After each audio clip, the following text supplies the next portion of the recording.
Hello students, good morning. आज हम लोग बात करेंगे एक न्यू चैप्टर के बारे में, that is a binomial theorem. ये चैप्टर क्लास 11th में आपको मिलता है और ये चैप्टर बहुत इंपॉर्टेंट है according to purpose for mains and advance. Okay, तो इस चैप्टर में हमें चीज़ें एक्सपेंशन के बारे में सीखनी होती हैं कि हम किसी भी एक्सपेंशन को कैसे टैकल करें। ठीक है, जैसे कि जनरली आप लोगों ने बात की हुई है, जैसे x प्लस ए होल स्क्वायर क्या होता है, x प्लस ए होल क्यूब क्या होता है। ठीक है, तो जब बहुत बड़ी पावर हो जाती है जैसे x plus a raise to power 10, तो इसको हम एक्सपेंड कैसे करें।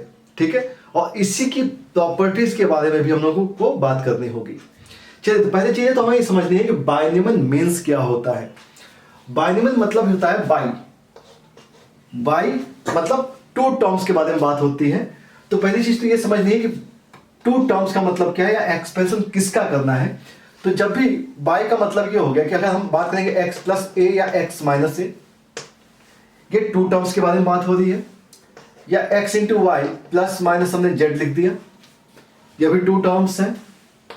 या x plus minus y square लिख दिया, ये भी क्या है, टू टर्म्स है। तो इन टर्म्स के बारे में बात होगी और इन्हीं के हम एक्सपेंशन के बारे में बात करेंगे। ठीक है, तो पहले चीजें समझते हैं कि हम इनके एक्सपेंशन को कैसे टैकल किया जाए। ओके, चलिए, तो सबसे पहला काम यह है कि हम लोग को यह पता होता है कि एक्सपेंशन करना है हमें, और एक्सपेंशन करना है जैसे कि मान लीजिए x प्लस ए है और इसका स्क्वायर करना है, तो आपको यह पता है कि एक्स स्क्वायर होता है प्लस 2ax होगा प्लस ए स्क्वायर होगा। ठीक है, लेकिन अगर यही बात की जाए कि x plus a raise to power 10 है और मुझे इसका एक्सपेंशन करना है, तो ऐसे एक्सपेंशन में हमें थोड़ी सी दिक्कत आती है। तो इन एक्सपेंशन को करने के लिए रूल्स होते हैं। ठीक है, तो चलिए हम इस रूल के बारे में बात कर लेते हैं। And that rule is defined as a Pascal triangle. क्या होता है? पास्कल ट्राइंगल होता है। चलिए, तो बात करते हैं एक्सपेंशन के बारे में। तो हमारे पास यहाँ पे टर्म्स हैं एंड देयर एक्सपेंशन। एक्सपेंशन में हमें क्या करना होगा कि हम यहाँ पे केवल कोफिशिएंट्स के बारे में बात करेंगे। एक्सपेंशन क्या होगा बेटा? केवल कोफिशिएंट्स के बारे में बात कर रहे हैं। जैसे बात करते हैं x प्लस अगर a है और इसकी पावर 1 है, तो x प्लस a का जो एक्सपेंशन होगा वो तो जस्ट सेम होगा। तो x और a का जो कोफिशिएंट है बेटा वो 1 है और 1 है। ठीक है, हमने कोफिशिएंट्स को लिख दिया। x प्लस ए अगर स्क्वायर करते हैं तो इसका मतलब होगा x स्क्वायर होता है बेटा, x स्क्वायर का कोफिशिएंट 1, 2 एंड 1, 1, 2 एंड 1। सिमिलरली अगर हम x प्लस ए का होल क्यूब करेंगे तो आपको इसका तो फॉर्मूला याद होता ही है कि x प्लस ए का अगर हमने क्यूब कर दिया तो ये आता है x cube plus 3x square a plus 3x a square plus a cube. तो कोफिशिएंट्स क्या होगा? 1 3 3 1, तो आएगा 1 3 3 1। अब हमें क्या करना होता है, इसकी सिमिलरिटी चेक करनी। तो देखिए ध्यान से, 1 को तो हमने as it is write down किया है और यहां पर हमने क्या किया, इन दोनों को ऐड कर दिया है। सिमिलरली यहां पर भी हमने दोनों को क्या किया, ऐड किया है। यहां पर भी हमने ऐड किया है और ये as it is write down हो गया। ठीक है, तो अगर मान लीजिए x plus a raise to power 4 हो जाए तो क्या आना चाहिए, 1 एज इट इज, ऐड किया 4 6 4 एंड 1। बात समझ में आ रही? ये ऐड कर रहा हूं मैं। ठीक है, x plus a raise to power 5 आ जाए तो आएगा 1 5 10 10 5 एंड 1। अब तो बात समझ में आ रही होगी। हम लोग को क्या करना है, ऐड करना है, ये ऐड करते जाना है। ठीक है, x plus a raise to power 6 है तो हम लिखेंगे 1 6 15 20 15 6 एंड 1। सिमिलरली ऐसे ही प्रोसेस होती जाती है। अब बात आती है कि अगर मान लीजिए x प्लस ए पावर 6 है तो हमने ट्राइंगल तो फॉर्म कर दिया। ठीक है, अगर हमने ट्राइंगल फॉर्म कर दिया है, लेकिन अगर x plus a raise to power 50 आ जाए तो हम ये ट्राइंगल तो बनाएंगे नहीं। तो इसके लिए कोई दूसरा तरीका होना चाहिए। तो अब जैसे कि बात ये हो रही कि x प्लस ए पावर 6 है, इसको हमने एक्सपेंड कर दिया। तो हम लोगों ने PNC में कुछ बातें की थी सिलेक्शन के बारे में। सिलेक्शन, ध्यान से देखिएगा, यहां पर जैसे हमने 1 लिख दिया है, ठीक है, 1 लिख दिया है, पावर मैक्सिमम क्या होता है इसकी 6 है, समझते रहिएगा। तो 1 का मतलब हम ऐसा कुछ कर सकते हैं क्या कि हम इसे 6C0 लिख सकते हैं, लिख सकते हैं। अच्छा 6C0 बात समझिएगा, क्योंकि NCR इज इक्वल टू होता है n factorial divide by r factorial into n minus r factorial, ये होता है। और अगर इसके अकॉर्डिंग हम वैल्यू को सॉल्व करें तो हमें पता होता है कि NC0 की वैल्यू 1 होती है, NC1 की वैल्यू n होती है, NC2 की वैल्यू n माइनस 1 अपॉन 2 लिखते हैं, ठीक है। NCn की वैल्यू भी 1 होती है, NCn माइनस 1 की वैल्यू n होती है, ठीक है। तो ये चीजें हमें अगर पता है तो हम लोग क्या कर सकते हैं, 6 को हम लिख सकते हैं 6C1, 15 एक्चुअल में होता है 6C2, 26C3, ये होगा 6C4, ये 6C5 और ये होगा 6C6 होगा, ठीक है। तो ये जो टर्म्स आते हैं वो एक्चुअल में इनके अकॉर्डिंग है, ये वैल्यू है, ठीक है, बात समझ में आ रही। तो ये चीजें आपको ध्यान रखनी है कि पावर क्या है बेटा 6 है, तो हम लोग स्टार्ट कहां से कर रहे हैं, 0 से स्टार्ट कर रहे हैं और कहां तक जा रहे हैं, 6 तक जा रहे हैं। तो ऐसे ही मान लीजिए x प्लस ए पावर अगर 10 होता तो क्या करते, तो हमारे पास पहला टर्म क्या आता, 6C0 आता, फिर 10C1 आता, फिर 10C2 आता, ऐसे ही हम कहां तक जाते बेटा 10C10 तक जाते हैं। ये केवल बात किसकी हो रही है, कोएफिशिएंट्स की बात हो रही है, इन चीजों को ध्यान रखना है। किसकी बात हम कर रहे हैं, कोएफिशिएंट्स की। अच्छा एक्सपेंशन कैसे करना है, एक्सपेंशन, तो एक्सपेंशन के बारे में बात कर देते हैं। चलिए तो देखते हैं, हम लोग यहां पे देख सकते हैं कि अगर ये चीज हमें पता है तो एक्सपेंशन हमने कैसे किया था बेटा, हमने एक्सपेंशन किया था, यहां देखिए 1 है, 3 है, 3 है, 1 है, ठीक है। तो समझिएगा इसका मतलब 1 का मतलब हो गया कि हमने किया था 3C0, 3C0 क्योंकि 3 से स्टार्ट है, पावर क्या है इसकी 3 है, x पावर 3 आ गया, 3 क्या आया होगा, ये आया होगा 3C1 आया होगा और x स्क्वायर a आया, इसी टाइप से ये 3C2 होगा, x a स्क्वायर होगा और प्लस लास्ट में a क्यूब के केस में 3C3 आया होगा और a क्यूब हो गया। ओके मीन्स ये जो एक्सप्रेशन उसको हम इस टाइप से लिख सकते हैं। तो हो क्या रहा है कि यहां पे जब हमारे पास दो वेरिएबल है, दो वैल्यूज है x और a, तो हम लोग स्टार्ट किससे करें, x की मैक्सिमम पावर से। x की पावर क्या हो सकती है, मैक्सिमम 3 हो सकती है, और a की मिनिमम पावर से, a की मिनिमम पावर क्या हो सकती है, इसमें हम लोग देखें तो a पावर 0 कर सकते हैं यहां पर, x की मैक्सिमम पावर, a की मिनिमम पावर, फिर क्या किया, x की पावर को हम रिड्यूस कर रहे हैं, 3 से क्या हो गया 2 हो गया, 2 से 1 हो गया और 1 से यहां पर देखिए x की पावर 0 हो गई। ऐसे ही a की पावर को हम इंक्रीज कर रहे हैं, a की पावर 0 है, पावर 1 हो गई, फिर 2 हो गई, फिर ये 3 हो गई। मतलब एक की पावर को हम रिड्यूस कर रहे हैं और एक की पावर को हम इंक्रीज कर रहे हैं। मीन्स अगर बात की जाए कि भाई x प्लस ए पावर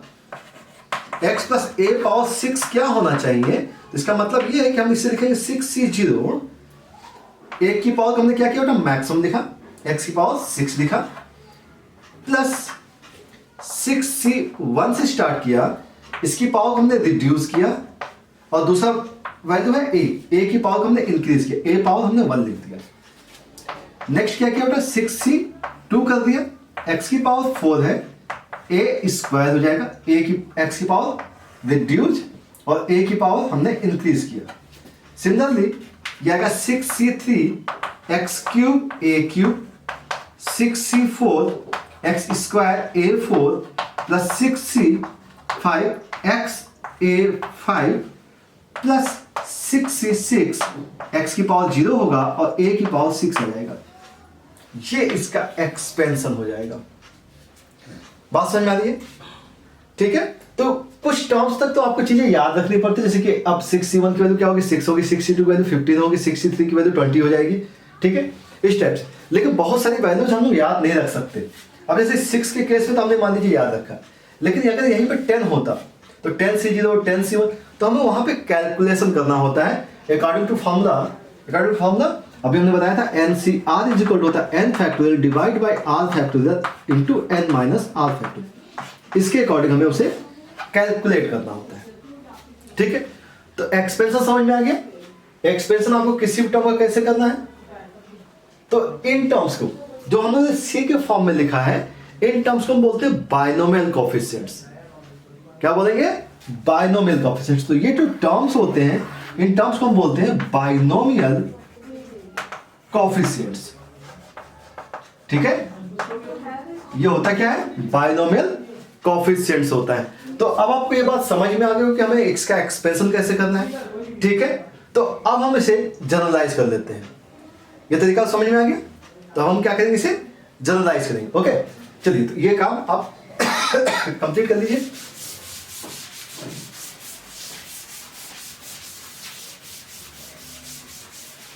तो हमने बात की बेटा x प्लस ए पावर 6 की बात की। अगर यही बात की जाए कि भाई x प्लस ए रेस्ट पावर अगर n है, अब मैक्सिमम पावर क्या होगी बेटा? n होगी। तो हम इसको एक्सपेंड कैसे करें? तो स्टार्टिंग पहला NC0, बाइनोमियल कोएफिशिएंट कहां से स्टार्ट होगा? 0 से।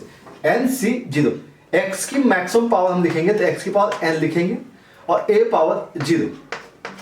देयरफॉर NC1 आएगा, x की power n minus 1 a rest power 1 plus NC2 n minus 2 a square. Means क्या कर रहे हैं हम? x की पावर को रिड्यूस कर रहे हैं और a की पावर को इंक्रीज कर रहे हैं। ऐसे ही हम NC3 लिखेंगे तो x की पावर n माइनस 3 आएगा, a क्यूब हो जाएगा अप टू ये जाएगा कहां तक? लास्ट में NCn तक जाएगा। x की पावर रिड्यूस होकर 0 हो जाएगी और a की पावर इंक्रीज होकर के a पावर n आ जाएगी। ठीक है, तो अब आपको ये केस कैसा है? जनरलाइजेशन का है। अब अगर हमें जनरल फॉर्म पता हो गई है, जनरल फॉर्म पता होगी, तो हम लोग क्या कर सकते हैं इसमें कि हम इसके जनरल टर्म के बारे में बात कर सकते हैं। किसके बारे में बात कर सकते हैं? जनरल टर्म के बारे में। तो अच्छा, एक चीज सोचते हैं, इस एक्सप्रेशन को अगर हम समेशन के फॉर्म में लिखना चाहें, समेशन के फॉर्म में, तो इसको हम ऐसा लिख सकते हैं क्या? समेशन NC 0 से स्टार्ट होता है बेटा, तो हमने लिख दिया NCR, और R की वैल्यू किससे स्टार्ट हो रही है? 0 से। कहां तक जा रही है? 0 1 2 अप टू n। तो हमने क्या लिख दिया? n। और x की पावर हमने लिखा, देखिए ध्यान से, क्या हमने लिखा x की जो पावर है, x की पावर n माइनस 1 है, वो एक्चुअल में इन दोनों का डिफरेंस है। दोनों का डिफरेंस दिख रहा है, इन दोनों का डिफरेंस है n और 1। तो हमने क्या लिखा बेटा? n माइनस r लिख दिया, इन दोनों का डिफरेंस लिखा। Then a raise to power, a raise to power क्या हो सकता है? देखिए ध्यान से, इसका जो बेस होता है वही इसकी पावर होती है। ध्यान से देख लीजिए, कंपेयर कर लीजिए, यहाँ पर 2 है तो यहाँ 2 है, यहाँ 3 है तो यहाँ 3 है, तो यहाँ अगर r है तो हम इसे r लिख सकते हैं। ठीक है, तो हम इसको समेशन फॉर्म में ऐसे लिखा जा सकता है। ओके, तो इस चीज को आपको ध्यान रखना है। क्लियर? ये किस फॉर्म में आ गया? समेशन के फॉर्म में आ गया। ठीक है, अच्छा, इसी केस को अगर हम थोड़ा चेंज करते जाते हैं, अगर a की जगह हमने क्या लिख दिया बेटा? माइनस ए लिख दिया। a की जगह क्या लिख दिया? माइनस ए लिख दिया, तो हमारे पास केस क्या आ गया बेटा? x minus a raise to power n। अब इसका एक्सप्रेशन कैसा होगा? a पावर 0 है, तो माइनस अगर यहां आएगा तो कोई फर्क पड़ेगा क्या? नहीं पड़ेगा। मतलब हम लोग का क्वेश्चन स्टार्ट होगा NC0 x raise to power n से। यहाँ a की जगह माइनस लगा दिया जाए तो माइनस a मीन्स माइनस हो जाएगा, minus NC1 x power n minus 1 a आ जाएगा। यहाँ माइनस a रखा जाए तो माइनस a का स्क्वायर है, फर्क पड़ेगा? नहीं पड़ेगा। मतलब plus NC2 x power n minus 2 a square. अगला माइनस का आएगा NC3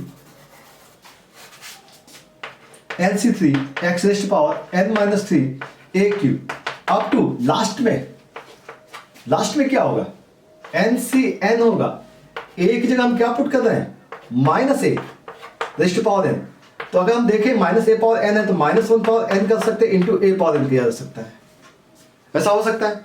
अगर ऐसा हो सकता है तो हम लोग क्या करें? माइनस 1 पावर n कर दें और a raise to power n कर दें, ऐसा भी लिखा जा सकता है। ठीक है, तो मतलब कैसा आ रहा है बेटा, प्लस माइनस अल्टरनेट ऑर्डर में आ रहा है। अगर ये प्लस माइनस अल्टरनेट ऑर्डर में आ रहा है तो इसका मतलब हम इसे समेशन के फॉर्म में क्या लिखेंगे, r is equal to 0 to n लिखने जा रहा हूं मैं, और एन सी r 0 से तो स्टार्ट हो ही रहा है, माइनस 1 की पावर हमने r लिख दी। अगर r लिखेंगे तो 0 करेंगे तो पॉजिटिव आ जाएगा, और 0 से स्टार्ट हो रहा है। x की power again n minus r और a की power r।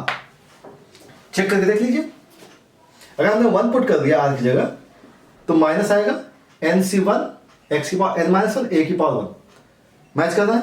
Means x minus a rest power n का केस जो होता है वो आपका समेशन के फॉर्म में स्टेप्स लिख सकते हैं, और x प्लस a की पावर n को हम स्टेप्स लिखेंगे, तो ये इसका समेशन फॉर्म हो जाएगा। क्लियर? तो ये बात समझ में आ रही है? तो चलिए इसकी प्रॉपर्टीज के बारे में बात कर लेते हैं। तो पहली प्रॉपर्टी, बहुत बेसिक सी प्रॉपर्टी के बारे में बात करते हैं, प्रॉपर्टीज के बारे में बात करते हैं। तो इसकी फर्स्ट प्रॉपर्टी क्या हो सकती है? फर्स्ट प्रॉपर्टी आपने देखा अभी पास्कल ट्रायंगल जो हम लोगों ने ट्रैक किया, तो वहां पे सीरीज में अगर मान लीजिए x प्लस ए रेस्ट पावर n का केस था, सॉरी 3 का केस था, तो हमने लिखा था 1 3 3 1। तो देखिए सीक्वेंस देखिए, लेफ्ट टू राइट या राइट टू लेफ्ट, कोएफिशिएंट्स की वैल्यू चेंज नहीं होती, सीरीज सेम रहती है। मीन्स फर्स्ट प्रॉपर्टी ये होती है भाई एन सी आर अगर है तो n C n minus r होता है। सी का मतलब आपको पता होना चाहिए कि सी का मतलब सिलेक्शन होता है। तो एन ऑब्जेक्ट से अगर आर ऑब्जेक्ट को आप सेलेक्ट करें, एन से अगर आप आर ऑब्जेक्ट को सेलेक्ट करें तो जितने वेज होते हैं उतने ही वेज, अगर आर ऑब्जेक्ट को एन माइनस आर ऑब्जेक्ट को हटा दें तो भी नंबर ऑफ वेज सेम होते हैं। तो n C r is equal to n C n minus r, एक पहली प्रॉपर्टी हो जाती है आपके पास। सेकेंड प्रॉपर्टी, एक चीज और है, देखिएगा हम जो पावर्स के बारे में बात कर रहे हैं, x की पावर n माइनस 2 है, a की पावर 2 है, अगर हम इन दोनों का एडिशन कर दें तो इन दोनों का एडिशन हमेशा n के इक्वल होगा, एडिशन n के इक्वल होगा। इसका मतलब यह है कि indices x and a, sum of indices of x and a are equal to n, are equal to क्या होगा, n होगा। बात समझ में आ रही है? ठीक है। थर्ड केस, यहां पे एक चीज देखिएगा, हम लोग के पास टर्म्स कितने होंगे, यहां पे नंबर ऑफ टर्म्स कितने होंगे, तो नंबर ऑफ टर्म्स के बारे में बात हो रही है, तो नंबर ऑफ टर्म्स कितने होने चाहिए। तो सीरीज देखिए स्टार्ट जब होती है, जब x की प्लस a की पावर 3 करते हैं तो टर्म्स कितने आते हैं, 1 2 3 एंड 4।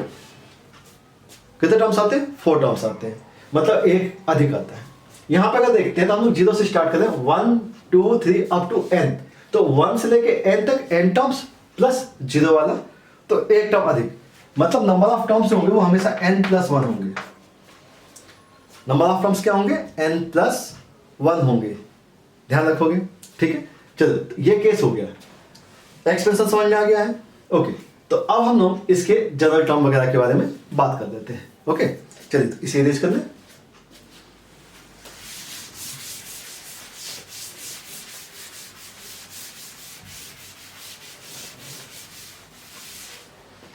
चलिए तो अब हम लोग बात करेंगे इसके जनरल टर्म के बारे में।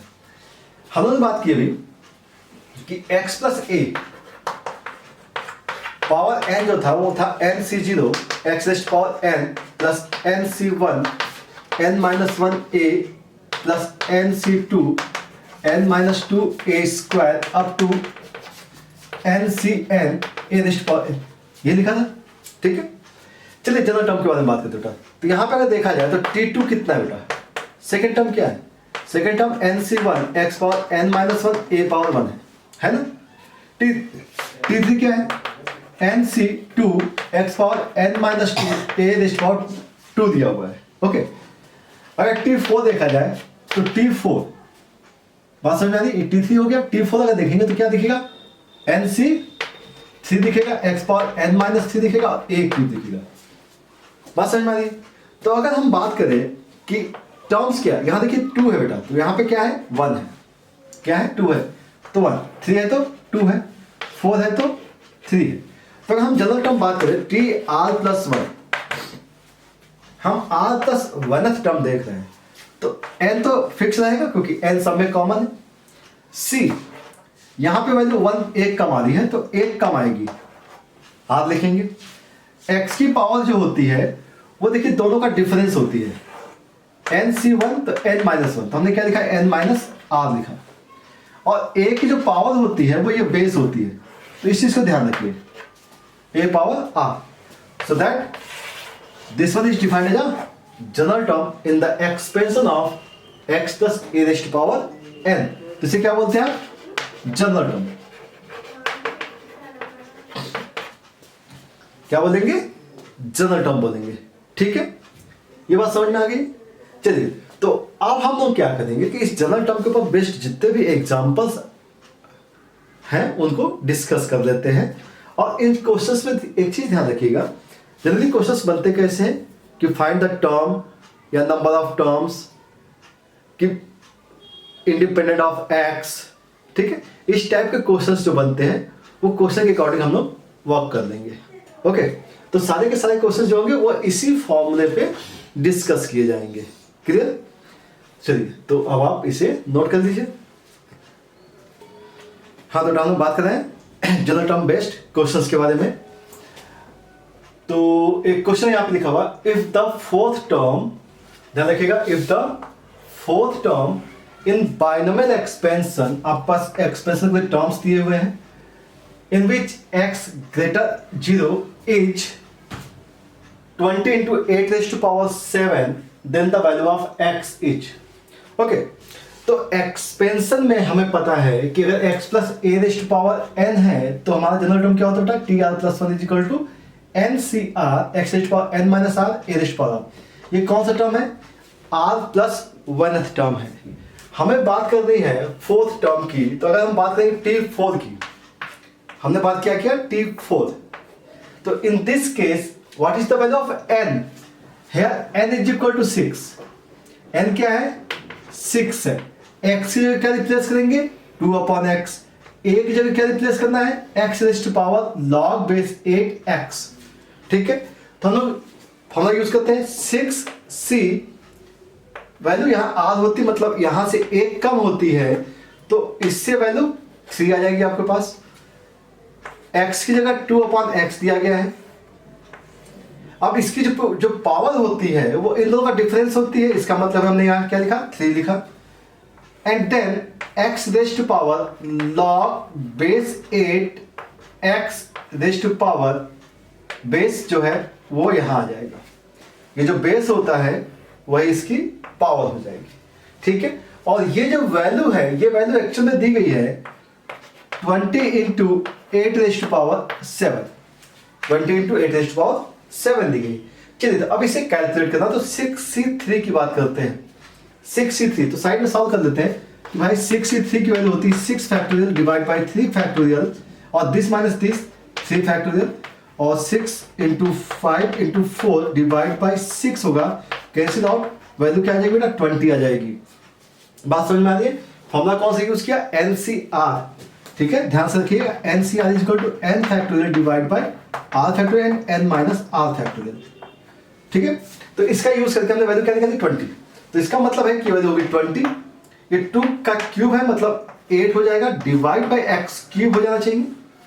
और ये जो केस है वो है x raise to power 3 times log base 8x है, और is equal to 20 into 8 raise to power 7।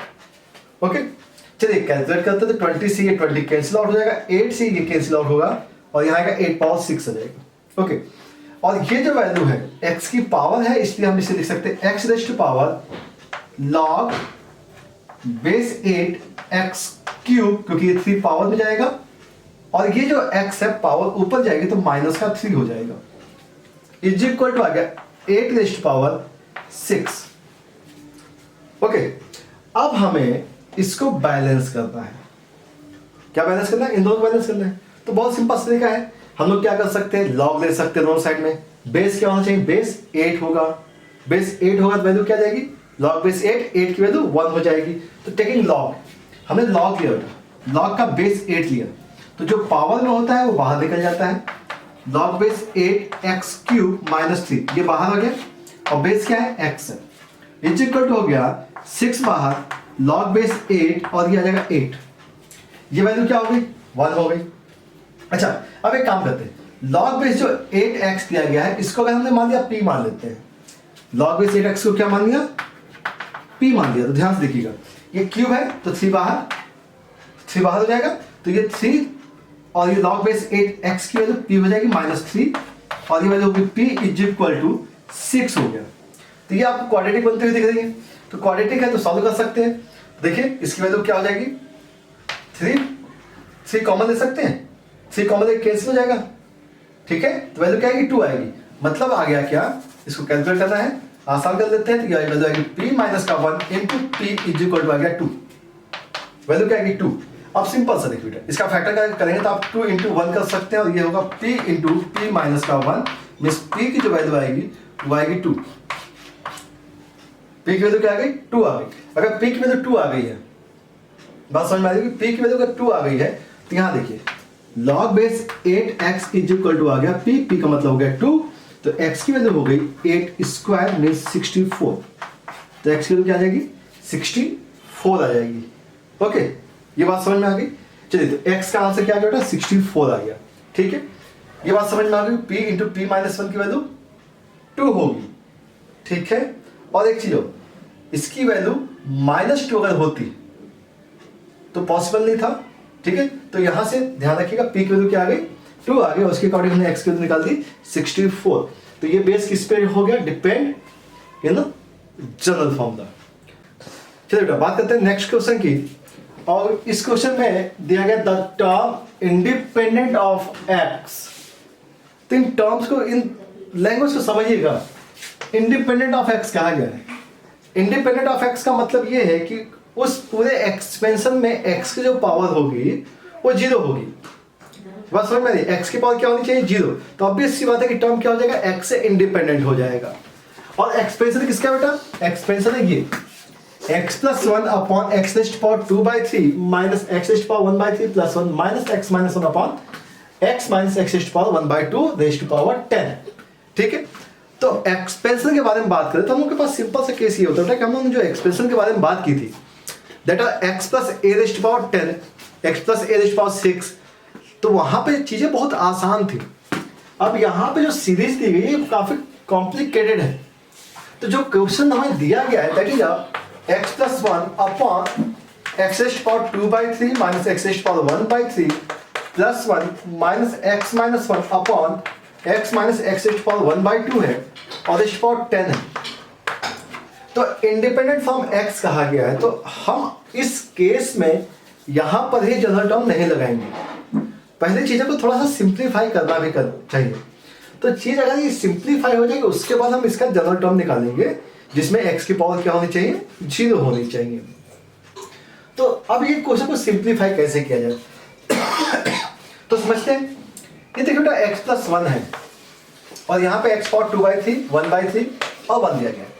तो अच्छा ऐसा कुछ हो सकता है क्या, अगर हम x प्लस 1 को कुछ ऐसा लिखें x raise power 1/3 power 3 plus 1 का cube means x cube plus a cube plus b cube. a cube plus b cube का फॉर्मूला जो होता है वो होता है a plus b a square minus ab और प्लस b स्क्वायर।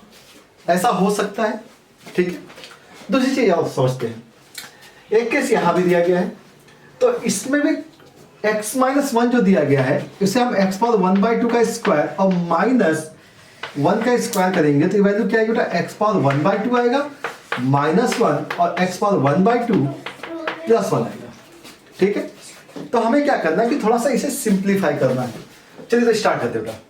तो वहां पर जो केस दिया गया है इसकी जगह हमने लिखा x power 1/3 plus 1 x power 2/3 minus x power 1/3 plus 1 divide by x power 2/3 minus x power 1/3 plus 1। Okay, minus इस वैल्यू की जगह हम क्या लिख सकते हैं, हम लिख सकते हैं x power 1/2 minus 1 x power 1/2 plus 1 divide by, अगर हमने यहाँ से x पावर 1/2 कॉमन निकाला तो यहाँ क्या बचेगा x पावर 1/2 बचेगा माइनस 1 बचेगा और रेस्ट टू पावर आएगा 10। मीन्स देखिए चीजें सिंप्लीफाई हो जाएंगी। ये कैंसिल आउट हो गया, ये कंप्लीट कैंसिल आउट हो गया हाँ तो बात कर रहे हैं इसके बाद क्या आना चाहिए बेटा, इसके बाद आएगा देखिए ध्यान से x raise to power 1/3 plus 1, ठीक है ये आ गया, माइनस ध्यान से देखेंगे तो x के पावर 1/2 है बेटा, यहाँ पे ये इससे कैंसिल हो गया 1 आएगा, प्लस इसको अगर हम यहां देखें 1 से डिवाइड हो रहा है तो x के पावर क्या आ गया माइनस का 1/2 आ गया। ओके 1 से 1 कैंसिल आउट, दिस वैल्यू क्या आ गई x power 1/3 minus x power minus का 1/2 रेज़ टू पावर 10, ये 10 है, तो ये x है ये a है।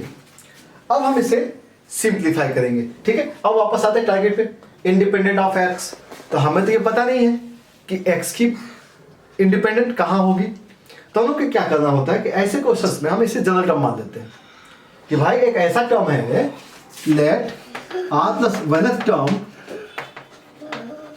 विच are independent from x।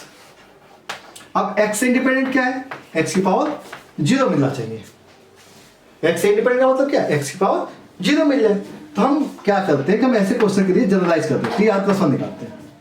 TR+1 का मतलब क्या होता है NCR, n का मतलब 10CR, x की जगह x power 1/3 raise to power 10 minus r, इन दोनों का डिफरेंस, और x की क्या है x की पावर 1/3, a की जगह क्या है minus x raise to power minus 1/2, इस चीज को ध्यान रखिएगा, minus x raise to power minus 1/2 raise to power r।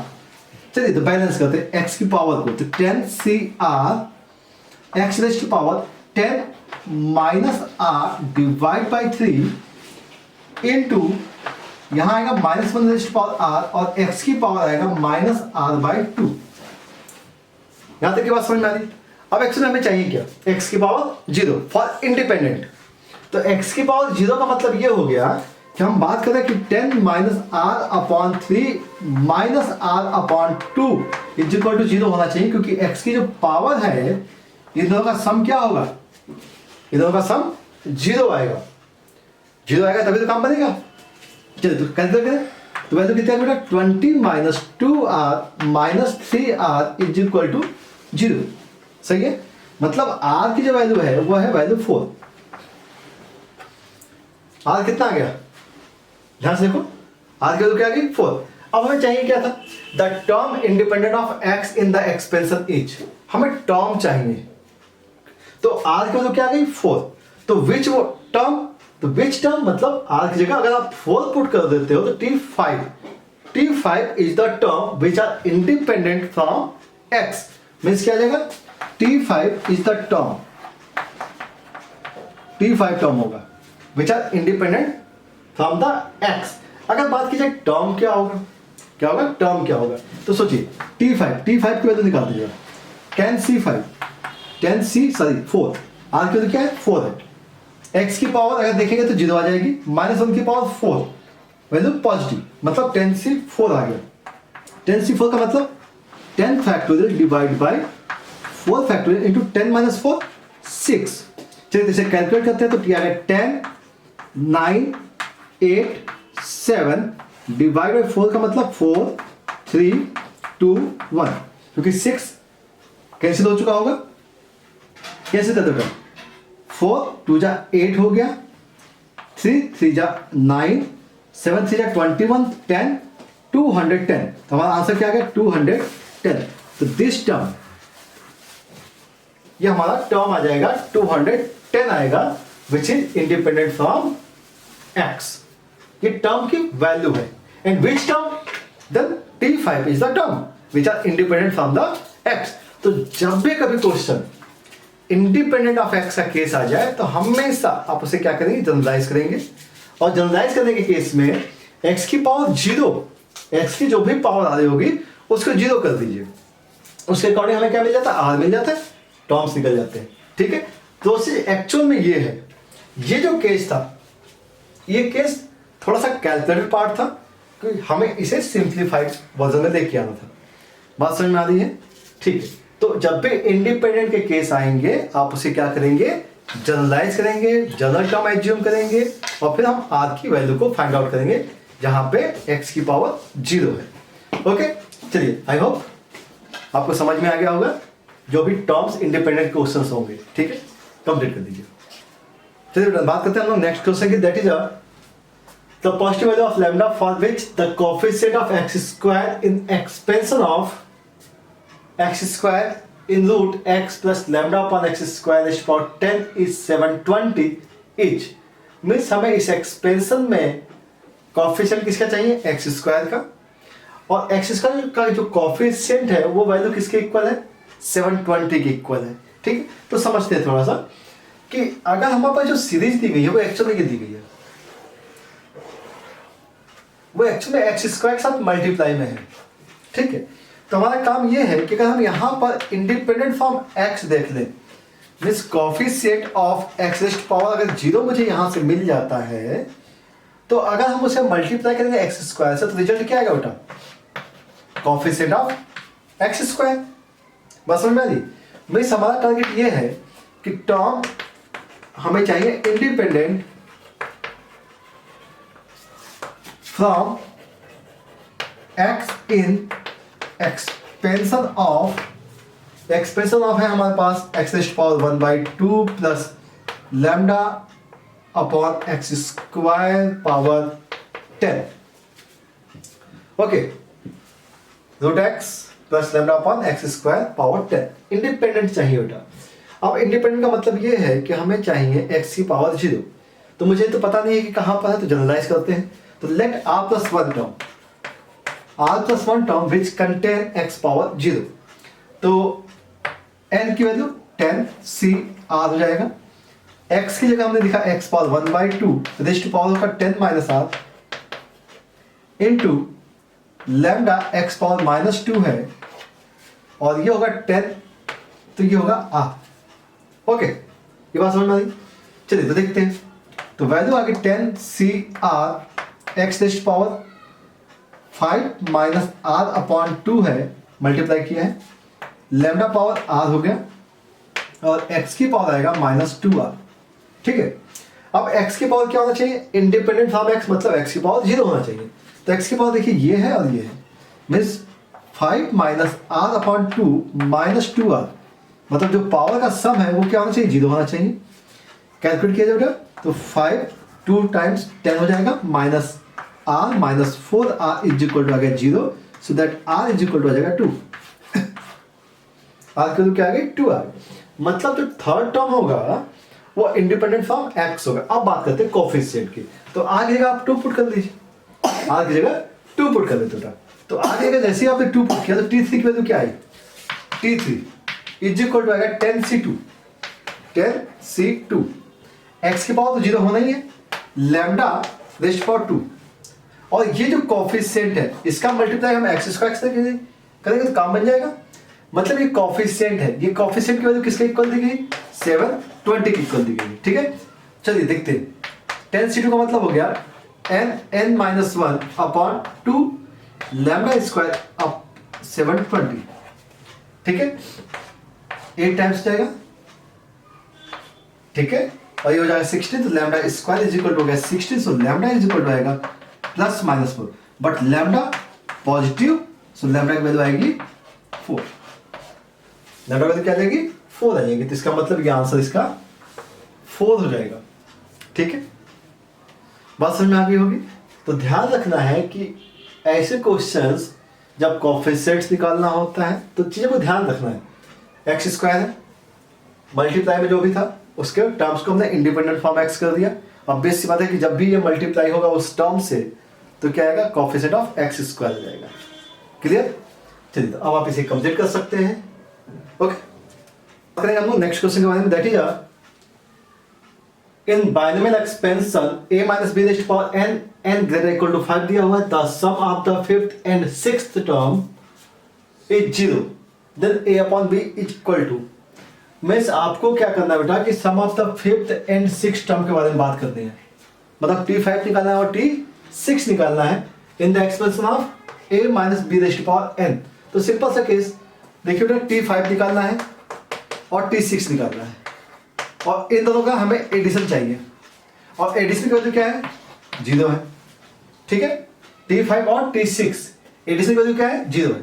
t5 का मतलब होता है NCR, इससे कम 5 की जगह क्या आएगा, 4 आएगा, एक्स से क्या दिया गया, ए दिया गया है, रेस्ट पावर इन दोनों का डिफरेंस n-4 है, और b की जगह -b और पावर क्या 4। ओके, ये इसका फिफ्थ टर्म आ जाएगा। एंड बात करते हैं सिक्स टर्म के बारे में, that is NC5 a rest power n-5 and -b rest power 5। ठीक है, और इन दोनों का सम क्या है, 0। सम क्या है, 0 है। मीन्स अगर देखा जाए तो NC4, अगर हम लोग इसको देखें तो इसको कैलकुलेट करते हो, NC4 a rest power n upon a rest power 4 है ये, और ये b पावर 4 है, प्लस इसको देखा जाए तो NC5 है a rest power n upon a rest power 5 and b rest power 5 है इक्वल टू 0 है, और यहां से ध्यान देखिए ये माइनस होगा, बिकॉज माइनस b पावर 5 है तो इसकी वैल्यू माइनस हो जाएगी। चलिए इसे कैलकुलेट करते ट्रांसफर कर लीजिए, तो NC4 a rest power n b4 upon a4 is equal to NC5 a rest power n upon a rest power 5 और आएगा b पावर 5।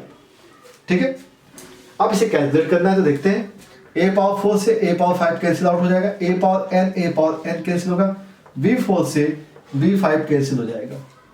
ओके, हमें वैल्यू किसकी निकालनी है बेटा, a अपॉन b। तो देखिए यहाँ पे b अपॉन a आया है तो इसको हम ट्रांसफर कर लेते हैं, तो ये आएगा a upon b is equal to आएगा NC5 divide by NC4, NC5 divide by NC4। अब इसे कैलकुलेट कर लेते हैं। चलिए, तो NC5 का मतलब हो गया n factorial divide bye 5 factorial and n minus 5 factorial divide bye n factorial divide bye 4 factorial and n minus 4 factorial. n cancel हो जाएगा, 4 फैक्टोरियल से इसका फैक्टोरियल कैंसिल हो जाएगा, बच क्या जाएगा 5 बच जाएगा, तो मतलब ये वैल्यू आएगी n minus 4 factorial divide bye, ये नीचे जाएगा 5 टाइम्स n माइनस 5 फैक्टोरियल। चलिए इसे रिड्यूस कर देते हैं, n माइनस 4 को रिड्यूस किया तो n minus 4 into n minus 5 factorial upon n minus 5 factorial into 5, ये भी कैंसिल।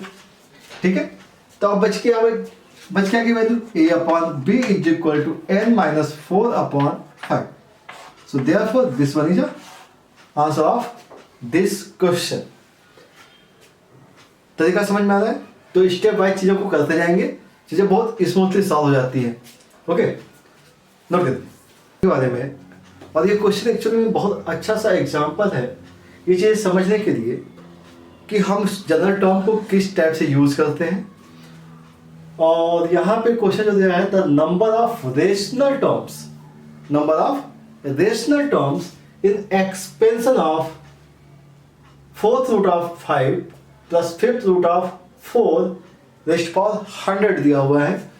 मीन्स यहाँ पे जो x की जो वैल्यू है वो दी गई है 5th रूट टू, मतलब यह है 5 rest power 1 upon 4 plus 4 raised power 1 upon 5 rest power दिया गया है 100। ठीक है, अब आपको यह बताना है कि यहाँ पे जो रेशनल टर्म्स हैं वो कितने होंगे। अब रेशनल मतलब क्या है बेटा, हमें ये समझना है कि ये जो पावर्स है इसकी, अगर सिस्टम जो होगा वो पावर से इंडिपेंडेंट होगा तभी वो रेशनल होगा। ठीक है, मतलब 1/4 1/5 ये कैसा हो जाएगा, इरेशनल टाइप का टर्म हो जाएगा। ठीक है ना, मीन्स हमें क्या करना है, इससे इंडिपेंडेंट करना है, उसकी पावर को किस फॉर्म में कन्वर्ट करना है, पावर को इंटीजर की फॉर्म में कन्वर्ट करना है, जिससे कि टर्म्स कैसे हो जाएंगे, रेशनल हो जाएंगे। ठीक है, तो ये हमें पता तो है नहीं, तो हम क्या करें, जनरल टर्म मान लेते। चलिए, तो हम लोगों ने बात कर ली कि भाई हम इसका पहले जनरल टर्म निकालते हैं। क्या निकालेंगे, जनरल टर्म। तो जनरल टर्म का मतलब ये हो गया कि आपने 100 किया, CR किया, जो फर्स्ट टर्म है that is of 5 rest power 1/4 complete power, अगर हम दोनों का डिफरेंस देखें तो 100 माइनस R होगा इनटू 4 रेस्ट पावर 1/5 है, और पावर में क्या आएगा बेटा, पावर में आएगा R। ठीक है, ये केस होगा। अच्छा, इसी केस को थोड़ा सा सिंप्लीफाई करते हैं तो 100 CR 5 रेज़ टू पावर अगर देखा जाए तो ये 100 कैंसिल हो जाएगा, यहाँ पे आएगा 25 माइनस R/4 आएगा, ठीक है, into 4 rays to power R/5 होगा, ठीक है। अब हमें टर्म्स कैसे चाहिए? Independent from this type of terms, मतलब यहां पे जो टर्म आना चाहिए वो कैसा आना चाहिए? इंटीजर आना चाहिए। अब इंटीजर कब आएगा? इंटीजर तो तभी आएगा ना जब r की जो वैल्यू है वो 4 से डिविजिबल हो एंड r की वैल्यू 5 से डिविजिबल हो। मीन्स ये कैसा आना चाहिए? ये इंटीजर टाइप की वैल्यू आनी चाहिए। तो इंटीजर कब? जब ये दोनों एक दूसरे से डिविजिबल हो। Means r must be divisible by 4 and 5। इसका मतलब है कि r इज मल्टीपल ऑफ 20 होना चाहिए, क्योंकि 20 का अगर मल्टीपल होगा तो इसका मतलब है कि r की जो वैल्यू होगी वो कैंसिल हो जाएगी 4 और 5 से। अब ये समझते हैं कि यहाँ पे एक्चुअली r की वैल्यू कहाँ से कहाँ तक है। तो r जो स्टार्ट होता है वो स्टार्ट कहाँ से होता है? 0 से होता है और कहाँ तक जाता है? 100 तक जाता है। इसका मतलब है कि r की जो वैल्यू है 0 से स्टार्ट होती है और कहाँ तक जाती है? 100 तक जाती है, ठीक है। तो r क्या होना चाहिए? मल्टीपल ऑफ 20 होना चाहिए। मीन्स r की जो वैल्यू हो सकती है वो हो सकती है 0, 40, देन 60, 80 एंड 100। तो r की वैल्यू इस टाइप से, मतलब r इस टाइप से आप यहाँ पे सब्स्टिट्यूट करेंगे तो ये r 4 से भी कैंसिल होगा और 5 से भी कैंसिल होगा, और जो भी टर्म्स आएंगे वो कैसे होंगे? इंडिपेंडेंट फ्रॉम जो पावर में रेशनल लिखा है उससे इंडिपेंडेंट होगा, मतलब पावर जो होगी वो इंटीजर टाइप की होगी। मीन्स r की वैल्यू कितनी आ गई बेटा? r आ गया यहाँ पे 6। तो there are 6 terms, there are 6 terms which are rational,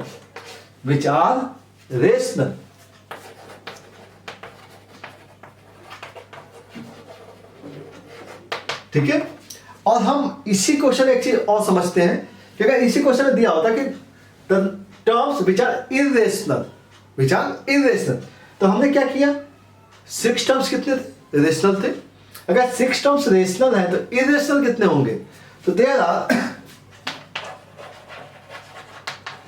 irrational के बारे में बात कर लेते हैं। तो इरेशनल कितने होंगे? इरेशनल के बारे में बात कर लेते हैं। तो अब टोटल नंबर ऑफ टर्म्स कितने हैं? 101 minus 6 terms rational, means value आएगी 95। 95 terms are irrational terms. Clear? क्योंकि उसकी पावर जो होगी वो रेशनल टाइप की होगी और ये कैसे हो जाएंगे? ये इरेशनल टर्म्स हो जाएंगे। बात समझ आ रही है? तो इस क्वेश्चन में दोनों चीजें सीख ली, रेशनल को कैसे निकालना है और इरेशनल को कैसे निकालना है, ठीक है। आई होप आपको समझ में आ गया होगा। हेलो स्टूडेंट्स, आज हम बायनोमियल एक्सपेंशन के एक बहुत इंपॉर्टेंट टाइप के क्वेश्चंस के बारे में बात कर रहे हैं।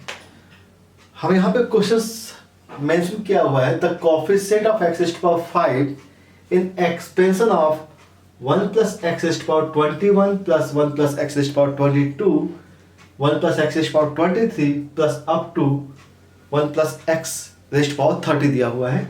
और हमें इस पूरे एक्सपेंशन में हमें x raised to power 5 की रिक्वायरमेंट है। बात समझ आ रही? तो हमें 1 plus x raised to power 5 की रिक्वायरमेंट है। तो इस टाइप के क्वेश्चन को हम कैसे टैकल करते हैं?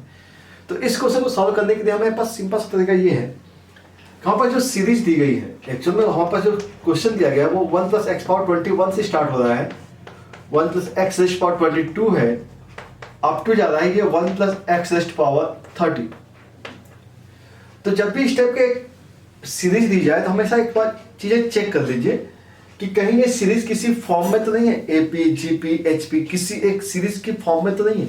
तो अगर आप क्वेश्चन को देखते हैं तो आपको एक चीज समझ में आती है कि अगर हम इसको डिवाइड करेंगे तो 1 plus x आ जाएगा, अगेन डिवाइड करेंगे 1 plus x आएगा, और हमारे पास एक सीरीज जो है वो GP की है, इन GP किस फॉर्म में है? जीपी के फॉर्म में है, तो जीपी के फॉर्म में है तो हम इसका समेशन कर सकते हैं, तो सम कर देते हैं बेटा। तो सबसे पहला काम तो ये है कि सम करने का मतलब ये है कि आपके पास फर्स्ट टर्म होता है, first term in bracket r की वैल्यू है यहां पर 1 प्लस एक्स, और उसकी पावर नंबर ऑफ टर्म्स देखा जाए तो 1 से लेकर के 30 तक है, मतलब 10 होगा, -1 डिवाइड बाई वैल्यू आएगी 1 plus x and -1 r-1। Okay, अगर ये सीरीज हमारे पास आ चुकी है तो अब अगर देखा जाए तो इस एक्सप्रेशन को हम मल्टीप्लाई करें तो 1 plus x raise to power आएगा 31, -1 plus x raise to power आएगा 21, डिवाइड बाई वैल्यू क्या आनी चाहिए बेटा, एक्स आनी चाहिए। ओके, तो अब इन ब्रैकेट्स के बारे में बात करते हैं। तो इन ब्रैकेट्स में आपको ये पता है कि इस ब्रैकेट से भी आपको x पावर 5 मिल सकता है, इस ब्रैकेट से भी आपको x पावर 5 मिल सकता है। लेकिन अगर हम यहां से x पावर 5 निकालेंगे तो आपको पता है कि नीचे x है, तो x से कैंसिल हो जाएगा। तो सिंपल समय काम क्या करना चाहिए, हमें एक पावर ज्यादा निकालनी पड़ेगी, x पावर 6 निकालना पड़ेगा। ठीक है, मीन्स हमें करना क्या है,